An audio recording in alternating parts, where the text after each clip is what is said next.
నారాయణ ఏడుకొండల వెంకటరమణ గోవింద గోవింద ఆపద ముక్కుల వాడ అనాథ రక్ష ఉందా వెంకటేశ పాహిమాం శ్రీనివాస రక్షమ రక్ష రక్ష జనార్దన రక్ష రక్ష స్వామి. చాలా మంది నాకు ఫోన్ చేసి రాత్రి నిన్నటి నుండి ఇదే బాధ అంతా ఫోన్ చేసి గ్రహం ఉంది కదా గురువు గారు ఏం జరుగుతుంది ఏమవుతుంది మేము ఏమేమి తీసుకోవాలా మా రాశి పలానా మా రాశుల వాళ్ళకి ఎలా ఉందట మీ యూట్యూబ్లో ఉంది అలా ఉంది అని చెప్తున్నారు మాకు. ఏమండి ఒక్కటే గుర్తుపెట్టుకోండి, భగవత్ నామాన్ని స్మరిస్తున్న వారిని ఎట్లాంటి దుష్ట పీడ మంత్ర తంత్ర గ్రహ లేకపోతే ఇంకేది కూడా ఏమీ చేయలేదు. సాక్షాత్ శ్రీమన్నారాయణుని నమ్మండి, లేదా శివుని నమ్మండి, లేదా అమ్మవారిని నమ్మండి. మీరు నమ్మే ఏదో ఒక దేవతా దేవుడు ఉంటారు కదా, వాళ్ళ మంత్రం తీసుకోండి, ఆ మంత్రాన్ని జపిస్తూ ఉండండి. అష్టాక్షరి మంత్రం ఓం నమో నారాయణ, పంచాక్షరి మంత్రం ఓం నమ శివాయ, అమ్మవారి మంత్రం శ్రీమాత్రే నమః, ఇవే కదా. మీరు ఆ టైంలో ఇవి చదవండి, ఇంకా మీకు ఎందుకు దోషం ఉంటుంది? చాలా మంది ఈ రాసుల వాళ్ళకి యోగం రాజయోగం అట, ఈ రాసుల వాళ్ళు ప్రమాదం అట, ఎందుకేదో చెప్తున్నారు కదా. ఇప్పుడు ఒకటే అండి, మీరు అవన్నీ మీ మనసు దాకా తీసుకోకూడదు, మీరు మంత్రాన్ని పట్టుకోండి. ముఖ్యంగా గోవిందులకు చెప్తున్నాను, గోవింద మాల వేసుకున్న గోవిందులు కూడా అందరికీ మాల వేసుకున్నప్పుడే మంత్రం ఇస్తాము. ఆ మంత్రాన్ని మీరు జపిస్తూ ఉంటారు, జపిస్తూ ఉండాలి కూడా. దీక్షలో ఉన్న రోజుల తర్వాత కూడా జపిస్తూ ఉంటారు. ఆ మంత్రాన్ని జపించండి, చక్కగా ఇంట్లో కూర్చోండి, హాయిగా మంత్రాన్ని జపించండి. ఆ మంత్ర ఉచ్చారణతో మీ చుట్టూ ఒక ఆరా ఏర్పడుతుంది. అంతటి ఆరా వచ్చిన తర్వాత మీకు ఏమవుతుందండి? ఏమీ అవ్వదు. దయచేసి అలాంటి భయాలు పెట్టుకోకూడదు. అలాంటి వ్యాపారాలు మీ దోషం ఉంది మీకు ఇలా మనిషికి చావంటే భయం అండి, చావంటే భయము. అదే మనకి ఏదో అయిపోతుంది, మనమేమో అయిపోతాము అని అంటే వెంటనే బ్రతికుంటే చాలు అనేటట్టుగా వీడియోలు పెడుతున్నారు యూట్యూబ్లలో. కానీ గోవిందులు చెప్తారు, అసలు ఎవరైనా సివిలియన్స్ అయినా ఎవరైనా సరే మంత్రం, ఈ మంత్ర జపం చేయడం మూలాన మీ చుట్టూ ఒక ఆరా శ్రీమన్నారాయణ అనుగ్రహం, శివుడి అనుగ్రహం, అమ్మవారి అనుగ్రహం ఉంటుంది. మీరు దేనికండి?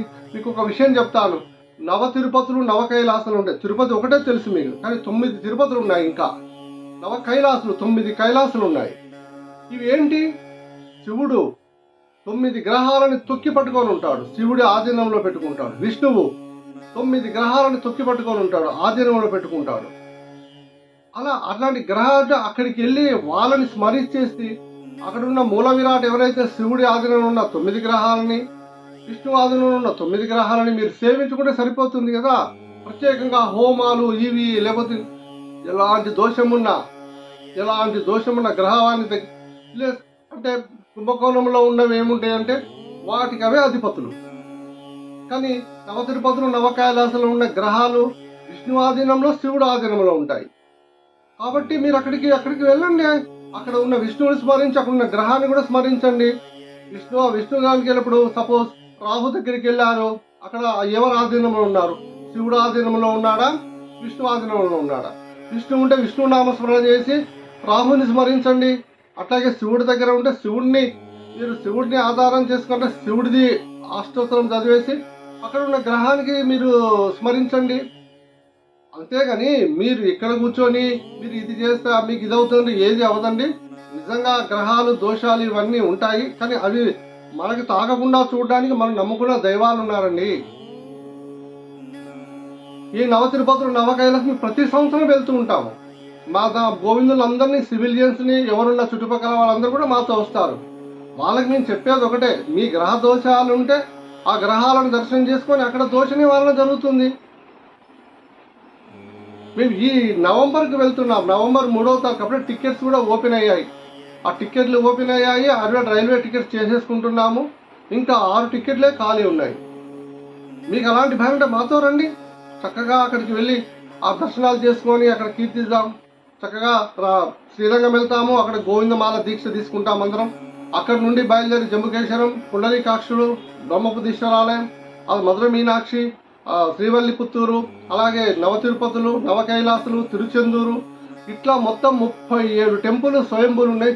చూసి అక్కడ దర్శనాలు చేసుకొని అలాగా మిమ్మల్ని మీరే ప్రచారం చేసుకోవాలి. మీరు ఇక్కడ కూర్చొని హోమం చేస్తా, లేదా ఆ గుళ్ళో ఇలా చేస్తా, లేదా ఆయన చెప్పాడు ఇలా చేస్తా, ఇవేవి పోవండి. మీరు ఇలాగ వెళ్ళాల్సిందే. కాబట్టి మీరు భయపడద్దు. ఫస్ట్ ఆఫ్ ఆల్ ఎవరైనా మాతో రావాలనుకుంటే రండి. 3వ తారీఖు, నవంబర్ 3వ తారీఖు ప్రయాణం, 2 నెలలు ఉంది ఇంకా. నవంబర్ 3వ తారీఖు వెళ్తాము, 8వ తారీఖు తిరిగి వస్తాము. మీకు అన్ని గ్రహాల దగ్గరికి మీరు రండి మాతో పాటు. మేము వెళ్తున్నాం, మాతో పాటు రండి.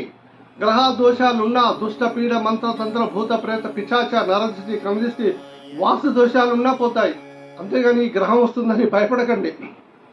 గ్రహాలు ఆధీనంలో, మీరు నమ్మిన దేవుడు ఆధీనంలో ఉంటాయి. మళ్ళా మీకు చెప్తున్నా, విష్ణువు కానివ్వండి, అమ్మవారు కానివ్వండి, శివుడు కానివ్వండి, చక్కటి మంత్రం చెప్పేసి హాయిగా కూర్చోండి. చక్కగా మీ చుట్టూ ఒక ఆరా క్రియేట్ అవుతుంది. ఓం నమో నారాయణ, ఎంత గొప్ప మంత్రం. ఆ చెప్తూ ఉంటేనే మీ ఒళ్ళు పులకరించిపోతుంటుంది. అప్పుడు ఏ గ్రహం మీ మీద పనిచేస్తుందండి? ఏది పనిచేయదు. కాబట్టి దయచేసి అలాగా ఎవరు చెప్పినా వినకండి, భయపడకండి. ఏ రాసులున్నా ఏదున్నా మన భగవంతుడు